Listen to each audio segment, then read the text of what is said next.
Hey everybody, welcome to Don't Worry Wednesday. How's it going? Fantastic. How's it going? I'm great. Princess, how are you?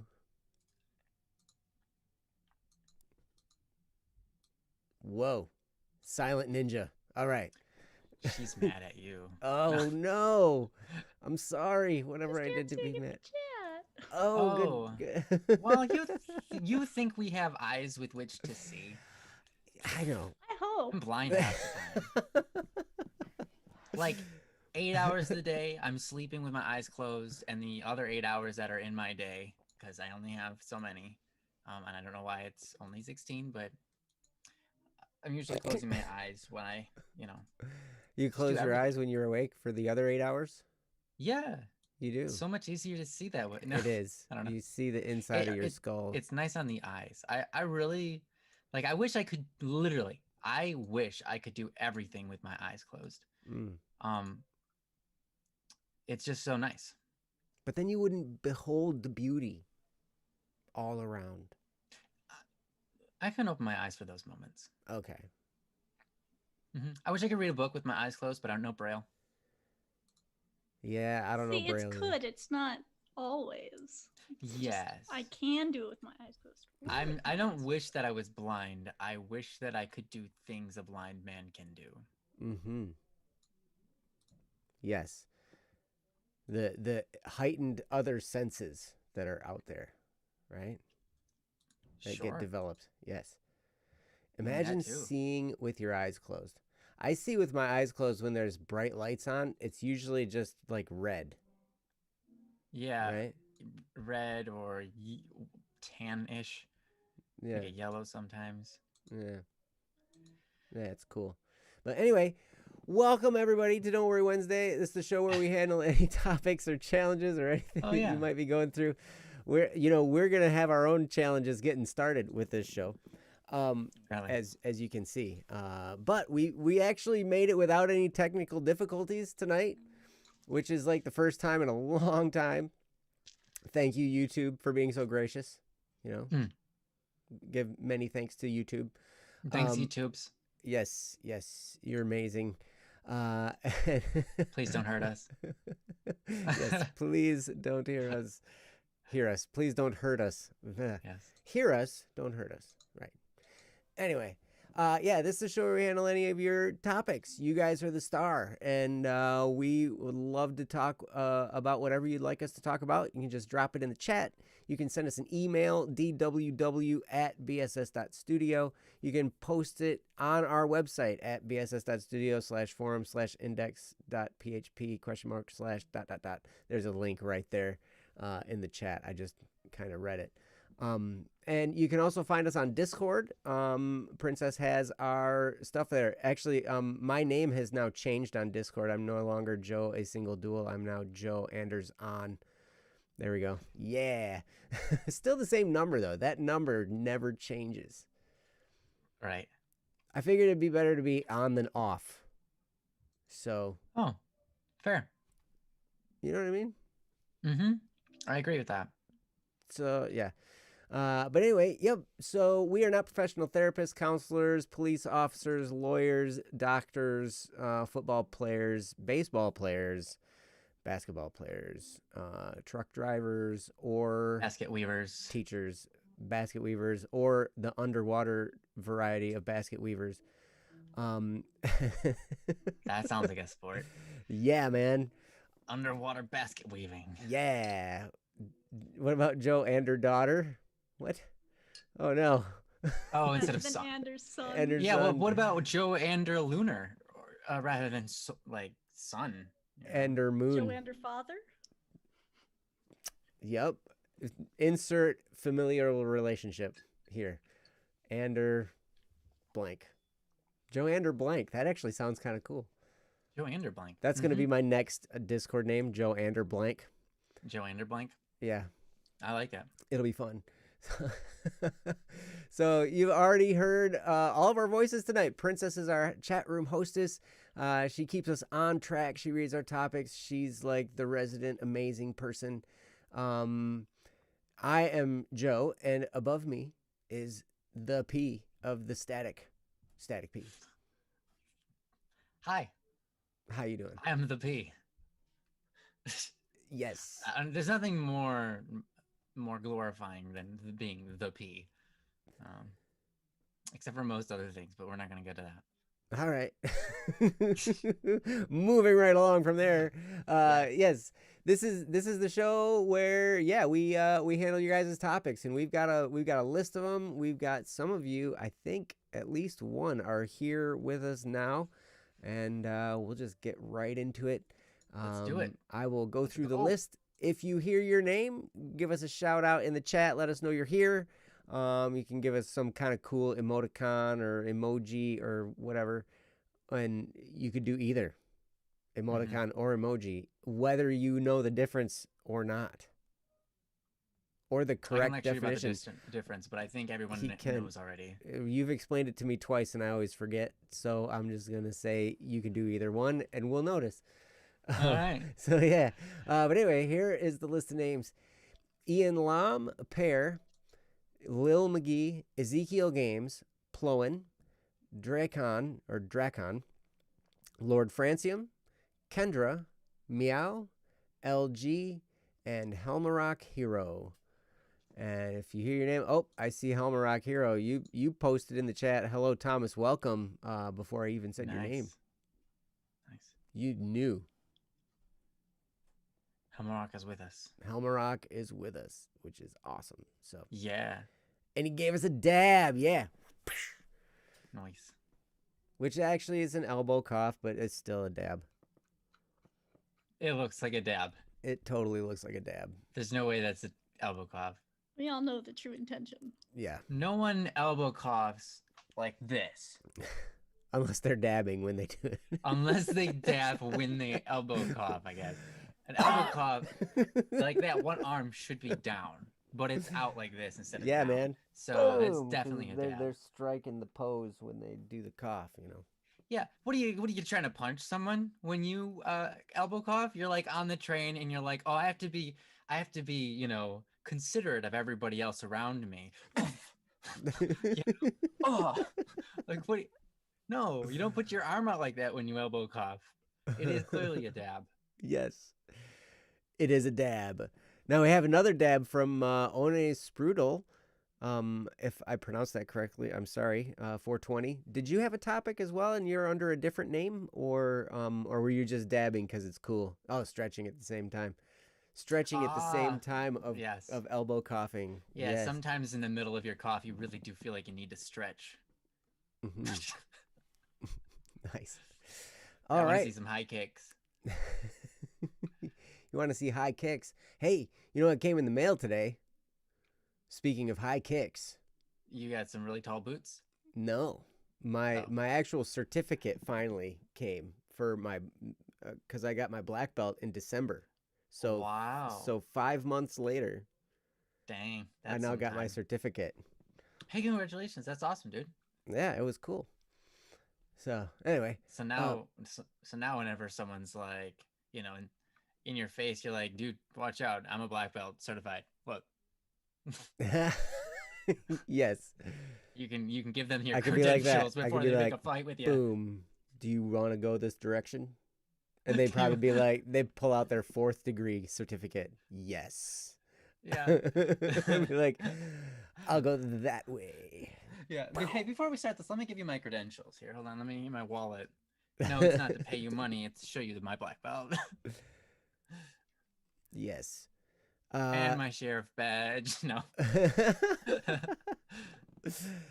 Well, good luck on your presentation on Friday, Honest Yeah. Brutal. That is awesome. Good luck. Good luck with that. That's awesome. All right, but yeah, let's do this topic from Helmarock Hero. Let's do it. Yeah. We got a link. I'm gonna click it. There's a link, but it's not in the chat yet. It's in. Now it's in chat. There it is. I'm gonna click that one. Yeah, that's the one. All right, so go ahead and click on that link and read along with Princess. So this is Support and Beliefs from Helmarock Hero. Another thing I want to go over is a bit complicated. To what extent can you support the endeavors of someone pursuing something against your beliefs? If supporting them doesn't mean you're necessarily supporting the action itself, what does that look like ideally? From Helmrock. Hero. Yes. Yeah. Fantastic That question. that is a great question. And yeah, it can get a little bit complicated. So, okay, so to what extent can you support the endeavors of someone pursuing something against your beliefs? If supporting them doesn't mean you're necessarily supporting the action itself, but what does that look like ideally? That's that can get really tricky, especially in our day and age today, where it almost seems like in order to we kind of have in our culture this idea that in order for us to accept a person as a person, we need to be accepting of all their behaviors and beliefs, or else we don't accept them. And that's not necessarily true. We can still love and accept people where they're at and understand, hey, we might not agree. We may not see eye to eye on everything. But just because we have that little rift between our belief systems, that doesn't necessarily mean that I don't love you and I don't accept you as a person, or I don't accept you being my friend or whatever, right? Because we totally can be that way. But it's weird. We kind of get our identity wrapped into our behaviors. And it's not always necessarily true. Our behaviors and our identity are separate. And we can love somebody who they are and not necessarily like what they're doing. It happens to me a fair amount as a parent of a preteen child. And well, both my kids are preteen, I guess, because they're both not teenagers. Teens yet, but that doesn't, it's different. Preteen is its own field. Yeah. I think. Yep. And So it doesn't include being a fetus. I don't, yeah, well, and I'm super proud of my son. He's 12. He's going to be 13 here in this summer. But yeah, he's definitely starting to, he's thought for himself for like his whole life, I think, but he's starting to express himself, more and more as he goes. And so not always are his behaviors things that I like especially when he, says some mean words or whatever, right? But that doesn't mean I stop loving him. And that doesn't mean that, that I don't accept him as a person. But yeah, it gets interesting, and it can get a little bit dicey, especially depending on what type of situation you're dealing with. And so to unpack this, I can't think of anybody better but Ryan, because he's like truly amazing and genius level. So Ryan, take it away. Well, thanks for believing in me. But I mean, even this is something that that can be difficult for me at times. I think it's important. I love the foot that Joe led off on, and that is when someone has different actions, right? Different morals, different beliefs. We tend in society to think that we are, if you don't agree with them, then you don't agree with who they are at their core. And there's some understandability to that. Like who you are as a person, I think a lot of times we might say like, oh, I'm a Christian. That's who I am at my core. Because it sets me up for how I act. It sets me up for what I do in my daily routine, whether I pray or not, what morals I have, that sort of thing. Right. And so when you have a different religion or you have no religion, immediately you feel like, okay, since that's what determines my behavior, then if they don't accept that, then they don't accept me at my core. And I can understand how people can feel attacked, right? So you want to tread the line lightly because your intention is not to end the relationship. Like the whole purpose of you asking this is knowing that people are sensitive, right? Mm-hmm. And so I think it's important to understand their sensitivities and not push those lines, right? Because it doesn't help someone. But at the same time, I want to infer into you something that you might have never heard, and it's really, really smart. Morals are not rules we follow because we're afraid of a consequence. Morals aren't rules that we follow because of an authority. Good morals are simply things that we have as a result to the way the world works. Good morals follow in suit with wisdom, with knowledge, with apathy, with intelligence. Good morals are a result of understanding the way the world works. Okay?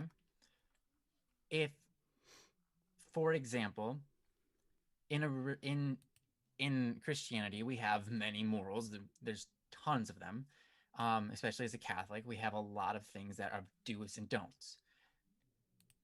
If you would look into why we have a do's and don'ts for those things, you will find that they are rooted fundamentally in the way the world moves, the way the world works, what's best for the world. Morals are connected to love, not law. Okay? Morals are connected to love, not law. Morals are there to guide us to be the best versions of ourselves and the best we can be for other people. They're not there to rule us and determine our behavior. They're there to help us in our behavior. Okay? And that isn't something that I learned until probably after high school, well after high school, after college. That's something that I kind of heard someone else say, and I was like, that's really smart. That's really what the truth is. Morals aren't just something that they rule over you with and you say, here's what you have to follow in order to get into heaven. That's not what morals are. That's not why we have those. It's not a program of behavior works so that we can be appealing to God. In fact, it's the other way around. It's a set of guidelines for us to follow so that we can be appealing to ourselves. And so that also God can be appealing to us. If you ever step away from your morals too long, God starts to look a little less and less appealing to you because you start to be at ends with the nature of the world itself. If you step away from your morals for long enough, you start to look at the world very differently. You start to look at the world not as if its design is to make use of things you start to look at the world as if the design of the world is against you, as opposed to the design of the world being for you. And now that's really weird because there's a lot of times where we say the world is against me, the world is against us. And there are many realities where that is the truth. But ultimately, the world is working for us. The rules and the laws that are set up by nature are working for us, not against us. But when we step away from our morals and understanding and following the wisdom that we've learned over the ages, because morals are just ultimately wisdom. When you step away from that long enough, you imagine the world's against you and you look at everything as if it's to be used for your own gain and for your own benefit. And it becomes a very selfish but very poor look at the world where you're struggling to survive rather than flourishing and just kind of taking things as they come. And now that's not true for every case, but that tends to be the truth. It's important to understand this, and this is why I'm saying all of this. If you can look at morals as a guideline to which creates the best version of ourselves, rather than an authority ruling over someone, it helps you identify better how to interact with somebody who is not of the same morals. Because instead of giving them guidelines and saying, hey, look, you're doing the wrong thing. You're not supposed to do that. You're not supposed to kill people. You know, there are certain things which we all agree with. Yeah, you don't just murder somebody. Now, there are people in the past who would not agree with that. Yeah, I mean, unfortunate as that is. But in modern times, people tend to agree, you know, it's not okay. But even on minor things, right? Even on things that are small and little, I'm sure you can come up with plenty of your own examples. But when you go to interact with somebody and you want to support them as a human being, what you want is to guide them towards the best version of themselves, right? What you want to do is you want to make sure that they're safe, that they're okay, that they're healthy, yes, that they are emotionally sound, that they are mentally sound, that they like themselves, right? Those are important qualities. And when you follow a suit of morals, it allows you to more easily rather, like yourself. I think a lot of people imagine that when we step away from morals, it's a lot easier to like ourselves because then we can freely be ourselves. We step away from all of the rules, we can finally be ourselves without worrying so much about what society thinks and about worrying about all that guilt that we put on ourselves for no good reason. However, the truth is, when we follow a strict code that by nature makes us stronger in the world, it's a lot easier to like yourself. It's a lot easier to be proud of yourself. Not because you're accomplishing something that's difficult, but because you're working more naturally with the way that we are designed as human beings. It's taken us 6 or 7,000 years, to get where we are today. And I think that our history has taught us much, and we have a lot to learn from those of the past. And there are many times where we abandon all of the wisdom entirely that the past has taught us. Joe was talking about his child, and children, they don't want to listen to their elders at certain ages. They want to go off and explore and learn on their own, and that's understandable. But it is childish. It is childish to look at all of the history that we have and say, people are stupid and none of that's valid and doesn't apply to me. And their wisdom is their wisdom, and I'm not human the same way that they're human. That would be irrational. We have much to learn from the past. We should take the wisdom of our elders and not just discard it. Yes, we do need to be liberal in the sense of discovery. We need to find new things that are true. We need to continue to discover things for future generations and for ourselves and learning new things. Yes, absolutely. But we don't need to discard everything that we've learned in the past. Maybe revisit it, test the waters again. Sure, absolutely.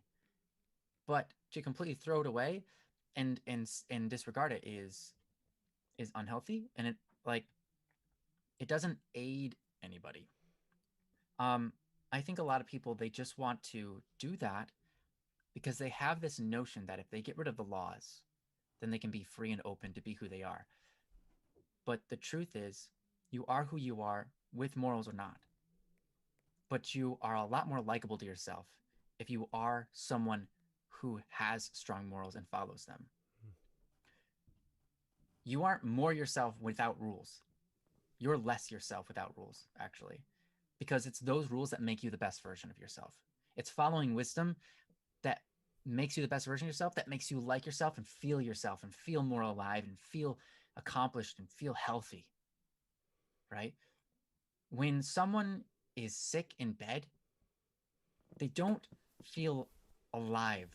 Like, man, I am just ruling things in the world right now. Like, I'm feeling great. No, of course not. They're unhealthy. So, that's the same for wisdom. That's the same for morals. And I say all this, again, to help you look at morals when you're looking at somebody else who is not of the same religion, right? You don't want to force them into a position where they feel like you are ruling over them or you're telling them what they do, what's wrong, you don't want to do that, right? You don't want to tell people, hey, you're doing things wrong. That's the worst thing you can do for a relationship, especially at early ages. Mm-hmm. If you've developed a relationship, like Joe and I have, for example, we can tell each other we're wrong. Mm-hmm. But that's a relationship that's incredibly well developed. I see Steve Nicholas in the chat. Same case. Steve could tell me I'm wrong. I would not be offended. I would be like, awesome, tell me where. But that's a relationship that you're not going to get unless you kind of have built that over a foundation of very powerful, long drawn out, morally founded, um, you know, moments of time and just kind of experiencing each other and getting that relationship. I think if you want that with somebody, morals has to be something that you are aware of in each other. So if you don't agree with somebody on something, don't tell them they're wrong. But spin it in this way. Say, hey, I care about you a lot and I'm just looking out for the best of you. Because in my life, I've experienced this and I ran into this problem here. Or in this other person's life that I know, I watched them experience this and I've watched them run into this problem right here. And I'm wondering, how are you going to avoid that problem when it comes to you? That's how you need to phrase it. Because then it doesn't question them at their core. It questions their ability to get over a problem. Does that make sense? If you talk to someone like that, they understand your interest is in them, not in proving them wrong or that you're interested in making yourself look better or them look worse by showing them your moral card.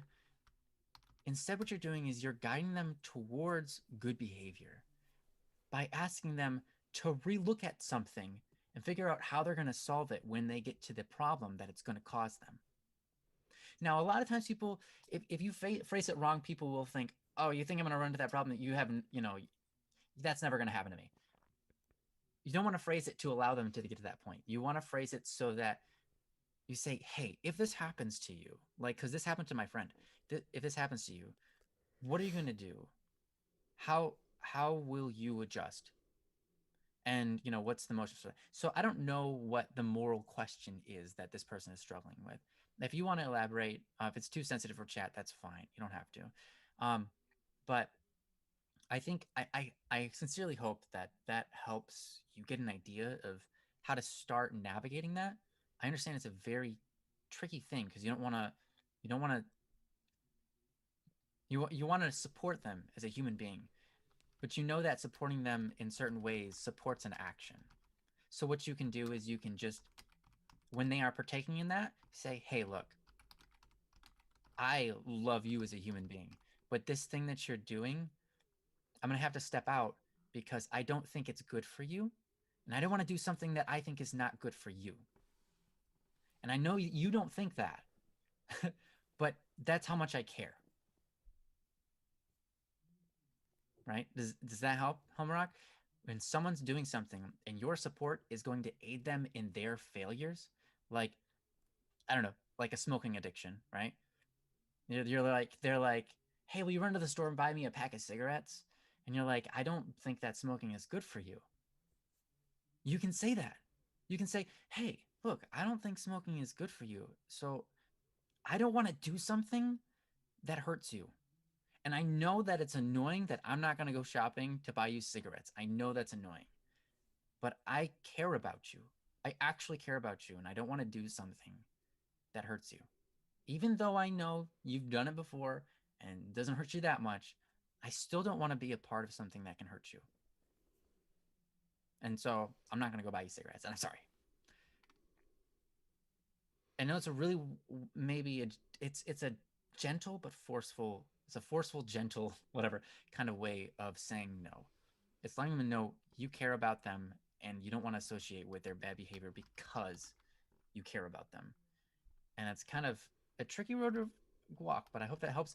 I know that you've said quite a few things in the chat. I'm gonna start looking those over, but I'm gonna get over to Joe and kind of see what he's got to add to this.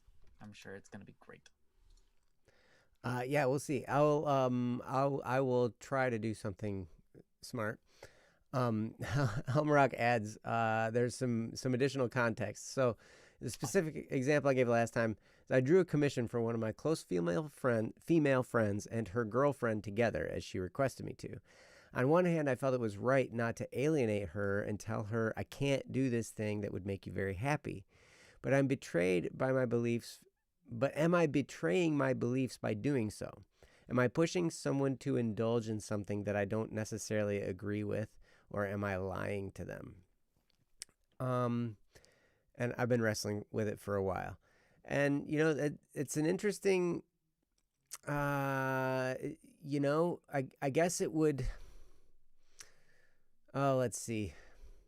Let's see if I can come up with an example. There are a few examples locally where people have made stands on things and kind of gotten a little bit of backlash. This was a few years ago now that all this was kind of happening. Things have progressed some since then. But there was one gentleman in particular who he owns an apple orchard. And he's a strong Christian person with strong Christian beliefs, and he does not believe in gay marriage, and so he would not allow it to happen on his property, which was his orchard, right? He would open his orchard to events. He had, it was an orchard and a cider mill, and he had all these different things, and they had all this kind of great stuff, right? And people would come and do weddings there and have wedding photos there and all this kind of stuff. They'd have outdoor weddings. But he decided he did not want to allow a gay wedding to happen at his orchard. Now, it's his private property. So, ultimately, yes, he gets to decide what to do with his property. Now, there were a fair amount of consequences for him in making that decision. There were local, there was backlash from local farmers markets.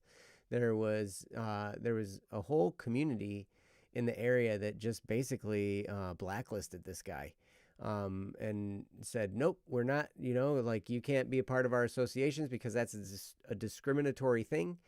And so those are the kinds of things that can happen when we stand up for what we believe in. And that's very, very true. So now in this case, that's the decision he made. I know another guy who's a pastor who also believes he didn't like the way things were going as far as gay marriage. And so he what did he do? He had his pastoral license revoked, actually. So he could still preach, but he didn't want to be legally bound to have to perform a gay marriage. Right? Because in his particular wherever he was a church of, I think it was some kind of non-denominational area, but there was the possibility that he would have been, as an agent, by the power vested in him by the state, right? The state would have required him to be open to performing those ceremonies, and he didn't want to have to do that. So he actually had his ability to legally, preside over a marriage revoked. So he could still do a wedding, he could still preach and do all that kind of stuff at a wedding, but anybody who was getting married, they would have to go to the justice of the peace or whatever to have their license, and they'd have to have it signed by that justice and whatever. He couldn't actually put him as the officiant on the marriage license, basically, right? So anytime we make a decision that goes against culture or that goes against the way things are or the way people feel, right? Then we risk some backlash.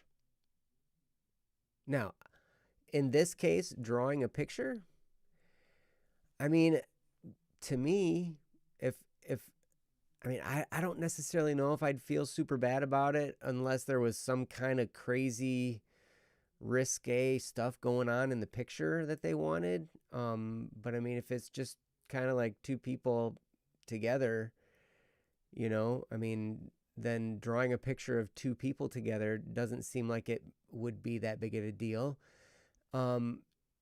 So it might not necessarily be something you would have to wrestle with necessarily. Now, and I don't think you're necessarily betraying your beliefs by drawing a picture of two people together, standing next to each other or whatever. Now if they were in some kind of a pose that was suggestive, then maybe, then that could maybe betray your beliefs. I don't know. We have some more. Also, yes. I also know this is a very sensitive topic. I apologize if I offended anyone in the chat or otherwise. This is all out of the desire for wanting to love my friend and make her feel like she belongs, but not make major compromises on my beliefs to do so. Yeah. So, okay. Yep. And if it could be, it was completely fine. It could be interpreted as platonic if you wanted, so I wasn't pressed. Absolutely. Then in that case, then I wouldn't see any problem with it. I mean, if I had the money, then I would commission art of all kinds of forms. I'd commission me and Ryan, in a picture together, as long as he's making that face. That's the face I would always make for it. Every time. I just have it redone like 400 times. Yeah. Different poses with that face. Yeah. So, but at any rate, I don't necessarily think you would be, encroaching on your moral beliefs by providing a picture, in that regard. So, but here's the thing: when we're dealing with our beliefs, and when we're dealing with other people and our beliefs, and we want to stand for our beliefs, going the route of what Ryan was talking about is a great way to go. Because as long as we know we're solid in that area, it can really help us have the confidence to not lord it over somebody by saying, hey, we're much better than you, but to understand, like, hey, I feel through my virtue that I've discovered a great way of living. And I would really hope that they would see that too. And it can be in any context, whether it's, any kind of relationship, or, like Ryan was talking about with smoking, or any kind of addictions or anything like that. We can think in ourselves that, hey, for me, this is a great way to live, and I hope that I can exude this feeling of joy, and then also maybe help bring them along toward that way of living. But at the same time, we also have to be understanding and sensitive, like Ryan was saying, to other people, their beliefs, their judgments, and all that kind of stuff. And we need to be understanding that they're a human. I love what he was saying. Morals are not rules so we can avoid a consequence. I love that. Because then, if that were the case, then we would probably be more justified in being all upset and up in arms and all that kind of stuff. But we don't have to be that way. A lot of this stuff comes from a belief in God sometimes. And we can never forget that no matter what a person is up to in their personal lives, God loves them. He loves them. And he loves them just as much as he loves you. And every single one of us, whether we're LGBTQ or whatever, we have infinite dignity. And we're infinitely valuable. And we bring something to the world that only we can bring. And on that criteria alone, we can kind of hang our hat and be very respectful of each other, regardless of our behaviors.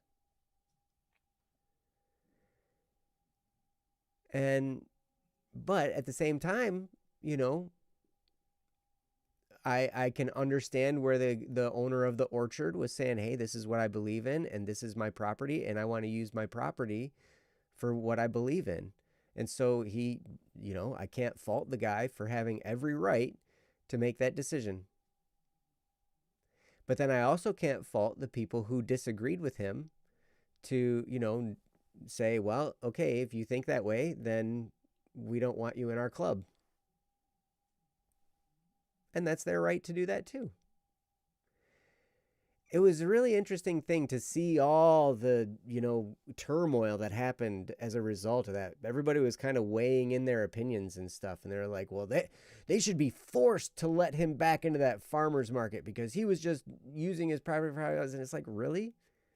I mean, that's an association built with people, and those people can come to an agreement, based on whatever criteria they want to. And they can decide what to do with their association, right? So really, that's part of being free and autonomous, is we get to decide how we do these things. Here's one thing to always remember. It's okay to question.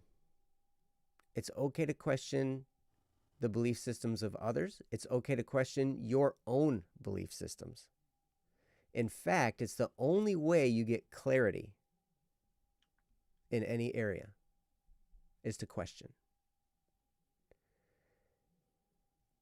I question all kinds of stuff all the time. I question myself. I question, am I going on the right track? I questioned the religious area of my life so much, I ended up becoming a Catholic. And whoops. Whoops. That's awesome. And I still question that decision. And I plumb the depths of those questions. And I still come to the conclusion that I'm in the best place, that I can think of, in that area. But man, don't be afraid to question your beliefs. Don't be afraid to question the things that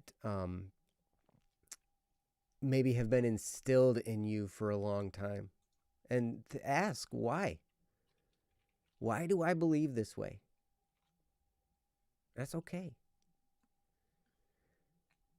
Because like Ryan was saying, we do need to progress. And the only way we progress, the only way we're truly progressive, is by standing on the information that came before. The only reason we have the microchip now is because back in like the 1960s, we had computers that took up entire buildings. We had the macro chip. It was the size of a building. The macro chip. Right? And it was a bunch of like light bulbs and tubes and stuff, right? Vacuum tubes and tubes. All that. Crazy, crazy stuff. But that's progress. They do 2 plus 2. 2, right? Wow, that's a big building. What's it do? It does 2 plus 2. Right. Wow. Yep. So, at any rate, when we build off of the things of the past, that's how we progress, right? But we take the example of the things of the past to build off of and question, okay, is there a better way to do this? And then you have innovation, right? So now I know I've gotten a little bit farther away from the moral question, but it's okay to question why you believe what you believe. It's okay to question that. It's okay to think, okay, I'm feeling an aversion to doing this project because of this. Why? What is the thing? And you raise a valid point. where it's like, hey, my belief system tells me that, this representation may be wrong. And so then you get into the details of, okay, how is it represented? How is all that kind of stuff? That's why I wanted to, say if it's just two people together, then maybe that's not that big of an issue. But if they were performing actions that were, NSFW or something like that, then maybe, it'd be like, well, no, I don't think I would really want to do that.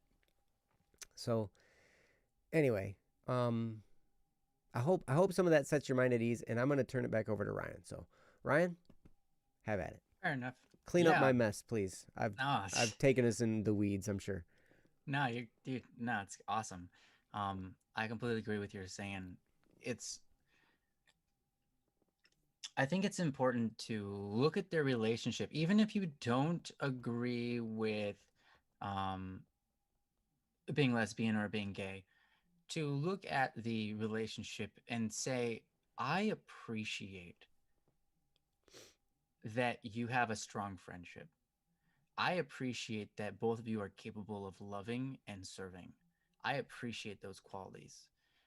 And that you do them for each other, great. That's part of being a good friend. And so there's a part of that which is, even though you might not morally accept being gay or being lesbian, you can at least look at it for its good sides, right? And I think that applies to many things. Many times having a different perspective on something gives us the clarity to start taking action towards the best end. Joe was saying, question your beliefs. And I think that's super important, because if you can define why it is strictly within the rules of the way the world works, physics, or the way our brains function, or the way, whatever it is, right? We have wisdom, and wisdom is a form of rules, understanding of the way the rules work in our world. But those rules are metaphysical. They're not tangible, but they're ways of life, right?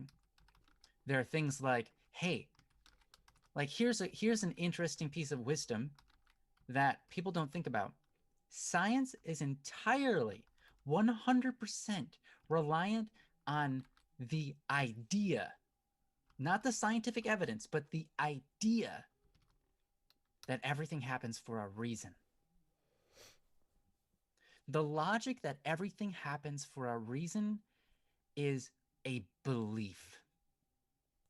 But without that belief that everything happens for a reason, science cannot exist. It collapses. So people who say they aren't religious, they believe in science, they believe in the religion that everything happens for a reason. And most religions believe that anyways. But there are some religions that don't say that everything happens for a reason, that things are 100% chaotic. They existed in the past. Those religions are mostly gone. But there were religions in the past that believed that not everything happens for a reason. Now, science is based off of that concept, right? So what's important here is to look at what morals you have and what rules in the world justify those morals.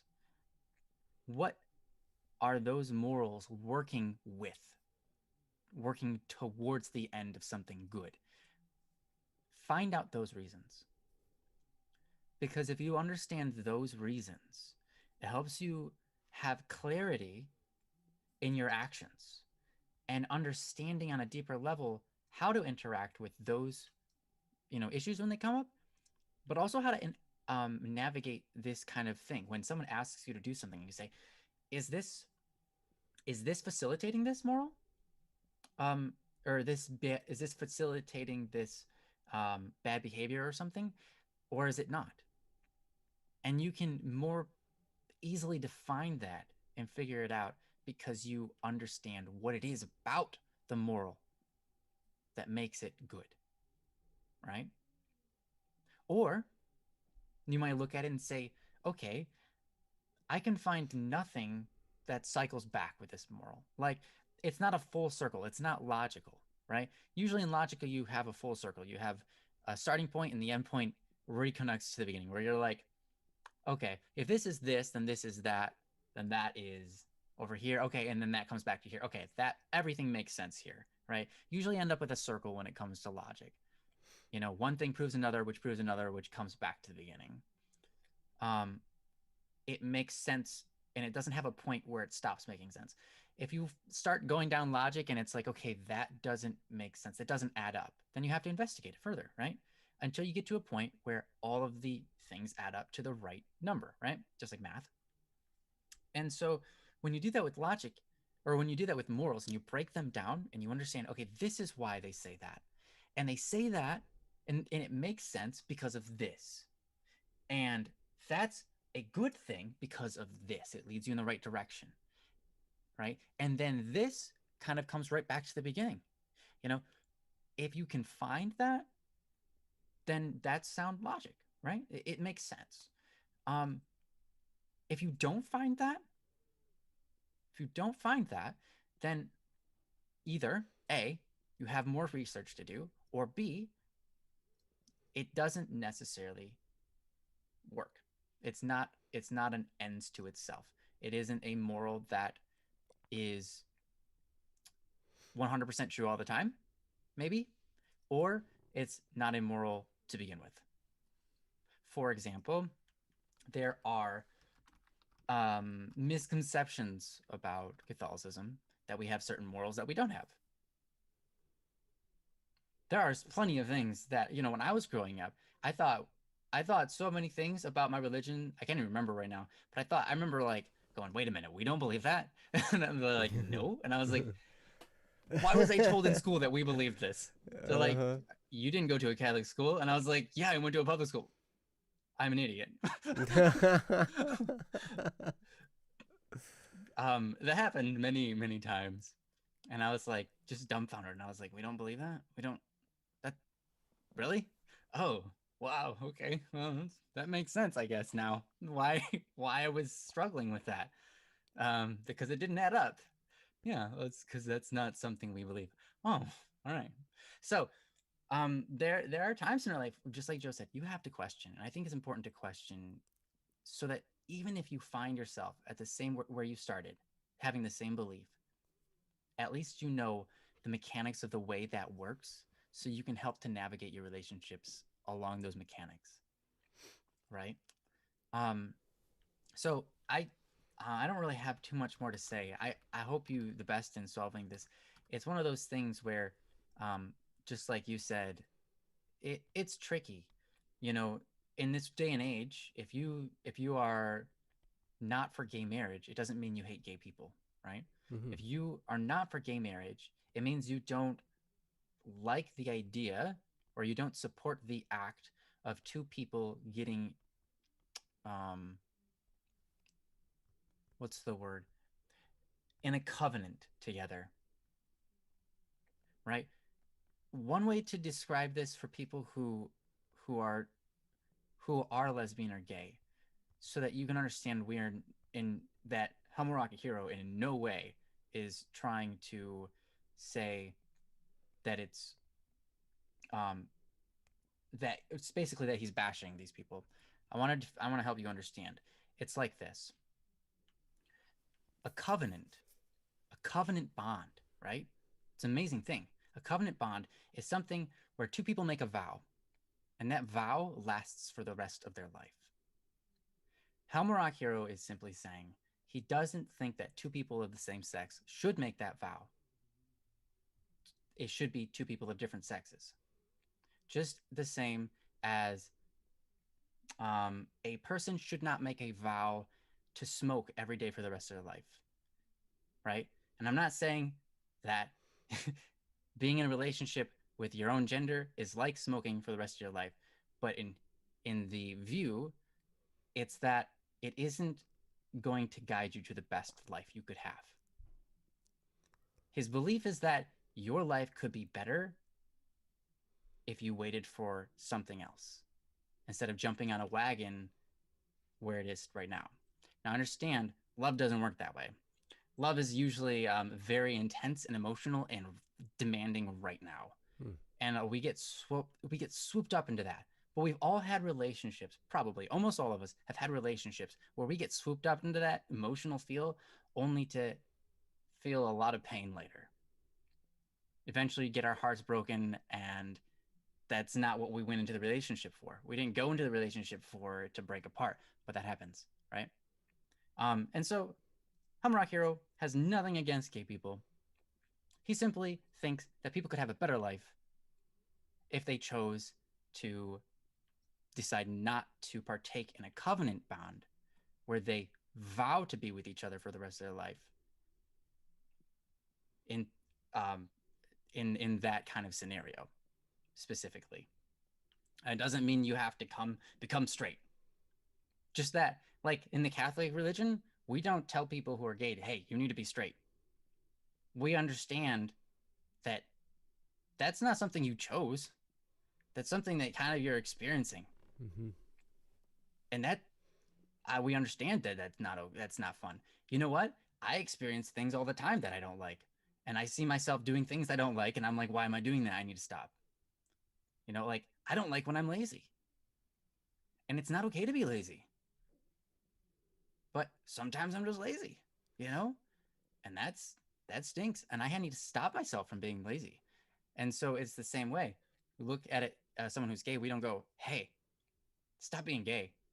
Stop having that desire to be gay. You know, you can't stop that. That's just going to happen. But you don't have to give into it.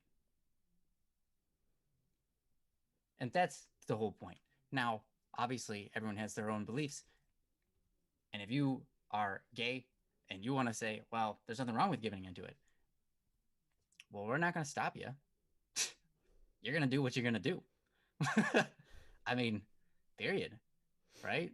Why would we, we're not going to go our way, but we are going to continue to being the best version of ourselves that we can be, and hope to set the right example for the rest of the world, and hope that our example is the right example. Ultimately, we have no way to knowing whether our example is going to be the best example in the world. All we can do is try to do our best to be our best, whatever that might be, and hope that that's the right way that leads the world to the best direction. Because ultimately, that's all we want. You want that whether you're gay or not. And we all want that. So we can all get along even though we're not in the same realm. We don't all think that way. We don't all think the same on this topic. But we do think the same that, hey, we just want to progress the world forward in the right way. So we will continue to be ourselves. We will continue to act ourselves and act on these morals. And that's great. We should. Because it's the time, it's the test of time and wisdom and what works out best that we hope wins in the end. Right? And all you can do is take an idea and run with it. So if you aren't on the same moral page as we are, maybe your morals are different, right? Better or worse, doesn't matter. Your morals are different. Run with those. Question them deeply, and run with them and see where they get you. It's just like when you're running anything, you're starting up a project and you've never done music before. What do? You start working on music. You start playing something. You start fiddling around. You start trying to make melodies. You go with it. You see what works. You see what sticks. You see what what you learn along the way, right? And so ultimately, that's all we can do. And so while I personally am Catholic, so I don't support gay marriage. I support love deeply, but I don't support the act of two people getting in a covenant bond for this. If people want to do that under the government and say, hey, we're married to the government, that's actually fine with me. I don't mind that. Why? I don't consider that the same thing as when people are saying, hey, we've made a covenant and it's our, like, covenant is a religious thing. It's a religious act, while government is a signing of a paper. It's a contract. Contract and a covenant, two different things. right? Covenant is more of a religious act. It's a sacrificial act, but it's a religious act. Contract is a signing of a paper that is for businesses, it's for marriage, it's for many things in our modern day. So if you want to sign a piece of paper, go for it. I don't mind. Like, that's my stance, right? And that might not be the stance of everybody in my religion. You know, some people are more pushy about even not doing that. Some people are like, yeah. Like, for example, the Philippines, lots of Catholics in the Philippines. There's also an insane amount of lesbians. Over there, in the Catholic community over in the Philippines, they 100% support lesbians. Now, it's interesting because you have a conflict of different things in religion. It shouldn't exist, but it is. And so that's all right. That's the way the world works. And we just all are going to work together, ultimately pushing our own beliefs, but ultimately hoping that things get better and better. And that's the unifying, thing that we have, regardless of your beliefs. And I think that we can get along even though we don't agree easily. Mm-hmm. It's just that you have to understand that we can before you just get upset by someone, right? Because it's easy to get upset because it's an emotional thing. It's a close to home thing. But yeah. Mm-hmm. Anyways, I talked for like ever on that. Trying to explain myself, but and Helmrock's position. It's a tricky tough thing. situation. It's a tricky thing too. And one of the things, and we don't need to go much further than this. Helmrock, thank you so much for the topic, and thank you for all of you listening to us for your patience as we unpack this, because it's touchy. And we don't want to step on anybody's toes. We don't want to offend anybody, and we don't want to make somebody feel like they're not loved or they're not a valid person, or the way they feel is invalid in any way, because hey, our feelings are our feelings. Absolutely. And we didn't pick them. Correct. So, but one thing I want to challenge you to think about, and I know this shouldn't necessarily be a topic about marriage, but the one of the things to think about in terms of marriage is, okay, we tend in our culture nowadays to think of marriage as a bond between two people, and it is. But the purpose is companionship. That's what our culture believes marriage is. Hey, we love each other. We're going to get married. We're going to be companions for the rest of our lives. It's the companionship marriage. But right. In its origin, what marriage is for the offspring of that marriage. That's Correct. The reason it exists. Because that's what they believed would make the best suitable situation for a child growing up. Yep, and it is, and it's true. To have a male and a female parent is ideal, because then you get the spectrum. And before, back in the day, it was like, hey, kids were seen as a blessing. They weren't trying to limit their children. They were trying to have as many as they could, because hey, man, more hands to do the chores and pick the berries and and plow feed the goats and all that stuff, man. Plow the fields, we need people, and take care of me when I'm older, and all this kinds of stuff, right? Yeah. And so it became this thing where it was like, okay, marriage was for children. That's what it was for. And so we, as in a traditionalist sense, we think in terms of, okay, if that's what it's for, then really marriage really requires the only two beings that could potentially bring forth children, which you need a male and a female in order to do that, right? And so like that's where that traditional idea comes from. And so it's been kind of wrapped into the word of marriage over the centuries, that's what that relationship is. It's a bond that brings forth new life, and it exists for the sake of that new life. And so that's kind of where that classic definition of marriage comes into play. And then, but when you think of just marriage as a companionship, then we're kind of losing that definition a little bit. And it's, okay, so definitions change. So my brother and I actually had this long conversation about this, and we kind of figured it out. We're like, okay, so actually there should just be three kinds of marriage. There should be. I 100% agree with that. There should be legal marriage, which is, hey, we go and we sign the document, we bind ourselves together, our goods and our accounts and our insurances and all our lives, we bind them together. That's a legal There's marriage. nothing wrong with two guys doing that, two girls doing That's right. that. Absolutely. That's what like people do that in business. Absolutely. Absolutely. So yeah, legal marriage, perfect. And then natural marriage, that would be now we're getting into religion, where it's like, okay, natural marriage is two people in the Christian sense. Those are people that are unbaptized that are getting married, right? And then there's a level of sacramental marriage, which is the one thing that the Catholic Church kind of holds in regard. And whenever they talk about marriage, they talk about sacramental. And the definition of that is a baptized man and a baptized woman, right? That's the definition. It's almost like saying, to take that out of that definition of marriage would be to say, okay, that girl is a great father. Like the definition of the word doesn't add up. Yeah, it's like that bug is a great deer. Right, yeah. The way that bug gallops is just more so. So really, we're just battling over semantics and words, guys. Yeah, just words. It's not like, seriously, that it's so like it's just words. Thanks, Joe. Like that is 100% true. There's just so words. many issues of words that cause us to be angry at each other when we don't. Yeah. We just need to understand, like, hey, we're understanding things differently because there needs to be more words for this. Yeah. But two men or two women that want to bind each other together in a companionship relationship, hey, yes. Sure. We need more togetherness, for sure.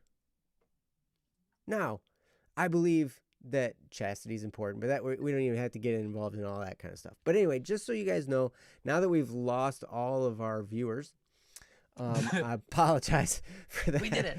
That's all. But yes, we do have some stuff. Yeah, standards have changed. I remember in high school, a teacher brought up similar sentiment about the ideal family, and some vocal individuals in the class definitely expressed their disagreement. Vana V says, I'd like to offer that adoption and surrogates and donors are options, and some people are naturally infertile or infertile as a result of an accident. Not attacking anyone, just a reminder. Yep, you're absolutely right. You're absolutely right. And so, yeah. So, but the fact that,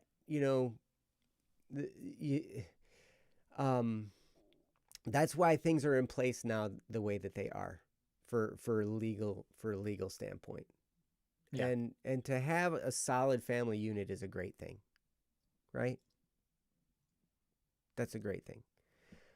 I remember one of the original arguments for Catholicism in gay marriage was, hey, you're changing our word. That was like the original argument was right. Like, was our problem was like, hey, you're redefining what our word means. We don't like it. Because literally by the definition, it means man and woman. Right. That's you're changing our word on us. That makes it really weird. And we don't like it.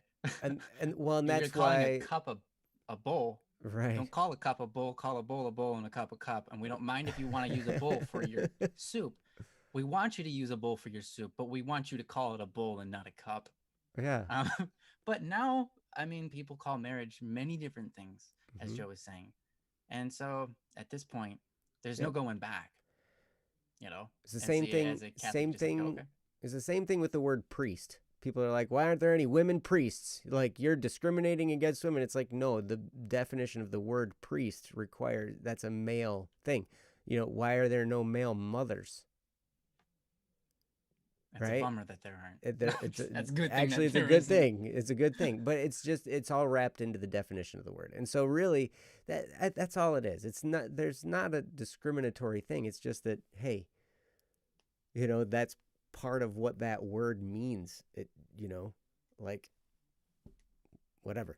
So anyway. And then on the point of abstinence is why we actually don't want people to have sex outside of marriage. And that's really the whole thing there. That's it. That's the whole thing. Yeah. So Raka is going to be a male mother. Hey, man. Good luck, man. Good luck. Yes. Good luck. Yep. So anyway, you guys are awesome. Thank you for your patience with us through this topic. And my goodness, you guys are awesome. Yes, Icy Phoenix. Priestess is a word. Thank you. Yes. Priest is a word, and priestess is a word. That's right. Nailed it. Nailed it. Yeah. Hey, Vana V is female, and your friends call you dad. Hey, you just fill that role. Hey, cool. That's great. Good job. So we've got Raka, who's a male mother. We got Vana, who's a female father. Yep. Tara says meese or mooses. I think mooses. Moosin. I like moosin. Yeah. Yeah. Anyway, thank you so much, Helmarock, and thank you everybody. Icy finger. Holy crap. Okay. Good luck with that. Oh wow. I seriously hope that that's not intense. Yeah. Ryan's got the experience in the intenseness of the fire. My house burnt down all the way to the ground once, so don't let that happen. Yeah. Well, let's say we do another topic. What do you say? Yeah, I think it's about time. We've been an hour on that one. Yeah. I think we did that in Helmarock Heroes last time too. So yeah, I could see why you wanted to put these off. You want to give them time to ferment so that when we got to them, they would take an hour. Don't worry, it's just an average Tuesday for Phoenix, but it's not Tuesday. I don't think anywhere in the world is it Tuesday. There are places in the world it's Thursday. Is it Tuesday in Kiribati? It's not Tuesday in Kiribati, but it might be Tuesday on Mars. Oh yeah, I have to ask the Mars. How many weeks? How many days in a week for Mars? That's a good question. It was just a towel. Okay. Whew. All right. Hey, Tuesday. Mars has 7 Tuesday days is eternal. Ugh. No, I can't stand Tuesdays. Please, let's not make it be Tuesday eternally. Why do you like Tuesdays? Because Tuesdays are the day I do inspections in the city of Lansing. Oh. I gotta go through the hoods, man. Okay. What do I do on Tuesdays? Same things you do every day. Try to take over the world. Oh, yeah, that's true. That's true. Thanks for reminding me, Pinky. I forgot. Hi, Brian. Pinky? Hi, Brian. Hi, Brian. Oh, nice. All right, well, let's go through the list, and then we'll see who's here, and we'll do another topic. What do you say? Yeah, I think that's great. Good? All right. We got Ian Lam, Pear, Lil McGee, Ezekiel Games, Plowen, Drakon, Lord Francium, Kendra, Meow, and LG. And I don't know, Meow, we might have done Meows last time. Is this the cat ear one? You're right, I think we did. Sorry. Yeah, we did do cat ears. Unless it's an update. It's not, is it? Not that I'm aware of. This was on May 12th. I forgot to mark it down because we did at the very end, so. All good. All good. Vana, I will. I'll totally say hi. I'll say hi right now for when I'm in that area. And, by the way, I saw you on Instagram, Percussionist Rule. Yeah. Yeah. Yeah. Percussion. So anyway, all right. I play a percussion instrument. I play the piano. So. You do. That's a percussion I agree. instrument. I totally agree wholeheartedly. So let's see. I saw Kendra's name pop up here, but I think Kendra said she's at the store. Yeah. Currently at Walmart with Dad. Yes. So at this point, we're pretty open. I don't see anybody in the chat.